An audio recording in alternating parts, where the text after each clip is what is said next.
infotainment naman niya, mas maganda to kaysa sa V-Tour mo. Kung mapapansin nyo, same din sa other hybrid cars, makikita nyo rin dito yung pagcha-charge ng battery niya. Malinaw rin ang camera netong Civic RS HEV. At ito naman ang iba't ibang view ng camera nito. May special feature din ito kagaya ng ibang mga Honda dahil meron siyang lane watch camera na gumagana kapag nag-turn signal right ka at automatic bubukas yung camera mo. Pagdating naman sa upuan, meron itong 8-way power seat adjustment. Yung map light pala nito is LED. Yung visor naman niya, meron siyang mirror at saka lights. Hindi pa siya LED. Meron siyang sunshade. Ito sa likod, maganda rin. Sobrang ganda ng legroom ko. Headroom ko okay lang.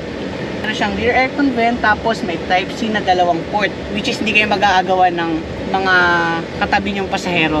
Meron kayo ditong armrest with cup holder. LED na rin ang dome light nito.